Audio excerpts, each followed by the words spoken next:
اور جاوید غامدی ملعون وہ کہتے کہ یہ تقسیم مولوی کی دنیا کا غبی قسم کا انسان ہے.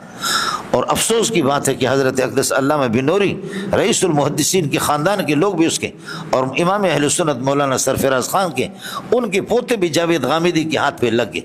پکا مرتد ہے، اسپیشل قسم کا مرتد ہے. سمجھ رہی ہے کہ نہیں؟ داڑھی منڈے قسم کا آدمی، سمجھے.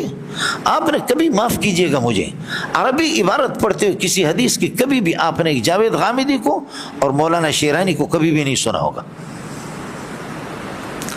کہ ایک صفحہ عبارت شیرانی نے آپ کو عربی عبارت پڑھ کر کے سنائی ہو یا جاوید غامدی نے سنا. انشاءاللہ آپ نے نہیں سنا ہوگا. نازل آیا یہ نہیں پڑھنا.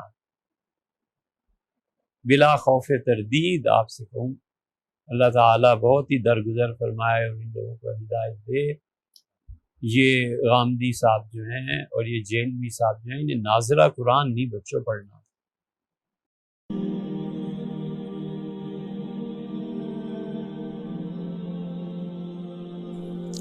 عن انس قال قال رسول اللہ صلی اللہ علیہ وسلم قال اللہ اذا اخذت بصر عبدی فصبر واحتسب فعوضہ عند الجنہ.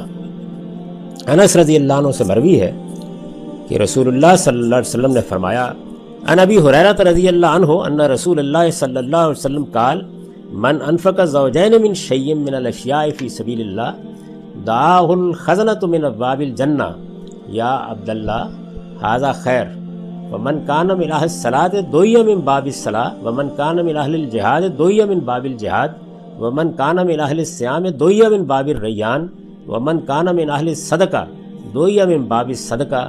فقال ابو بکر رضی اللہ عنہ بأبی انت و امی یا رسول اللہ ما علی من دعی من تلک الابواب من ضرورہ فهل یدعى احد من تلک الابواب كلها قال نعم وارجو ان تکون منہ.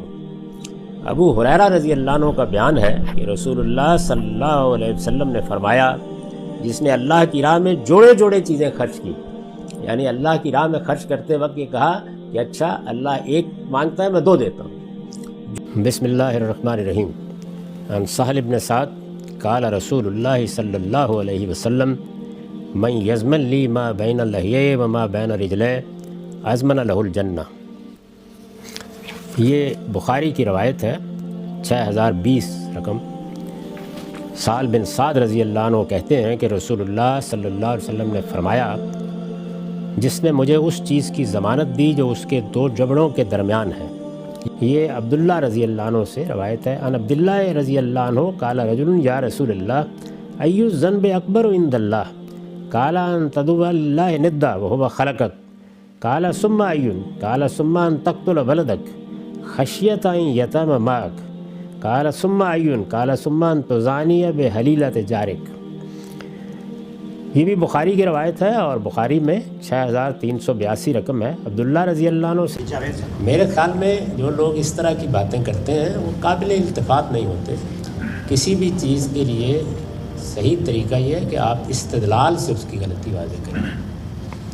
تو میں صرف استدلال کا جواب دیتا ہوں، الزامات سے مجھے کبھی کوئی دلچسپی نہیں ہوتی. اس طرح کے لوگوں کو میں نے خدا کے حوالے کر دیا ہے اور مجھے معلوم ہے کہ قیامت میں ایک بڑے سوال سے ان کو سابقہ پیش آنے والا ہے. میں اس سوال کے جواب میں اگر مجھ سے پوچھا گیا تو ان کو معاف کر چکا ہوں، لیکن میں یہ ضرور چاہتا ہوں کہ وہ سوال کا سامنا کریں. وہ سوال رسول اللہ نے کیا تھا جب ایک شخص کے دل کی حالت پر تبصرہ کر کیا تو فرمایا حل شکت تک قلبو، یہ جس کو تم مار کے آئے ہو یہ خیال کر کے کہ یہ مسلمان نہیں تھا، حقیقت میں یہ ویسے ہی کلمہ پڑھ رہا تھا، تم نے اس کا دل چیر کے دیکھ لیا تھا. تو یہ سوال ہے جو میں نے اپنے سب مخالفین کے لیے قیامت پر مؤخر کر دیا. میرے نزدیک ہر شخص کو اس سوال کا جواب دینا ہوگا اور میں بہت ادب کے ساتھ یہ عرض کرتا ہوں کہ اس کا جواب جن سے رسول اللہ نے پوچھا تھا وہ دے نہیں پائے تھے اور انہوں نے یہ کہا تھا کہ کاش میں مر گیا ہوتا اور آج پہلے دن مسلمان ہوتا. اس صورتحال سے وہ لوگ دو چار ہونے والے ہیں جو میرے اندر سے کبھی امریکہ دریافت کرتے ہیں اور کبھی کینیڈا دریافت کرتے ہیں. استدلال کریں، جب دلیل ختم ہو جاتی ہے تو الزامات شروع ہو جاتے ہیں. بہت معذرت.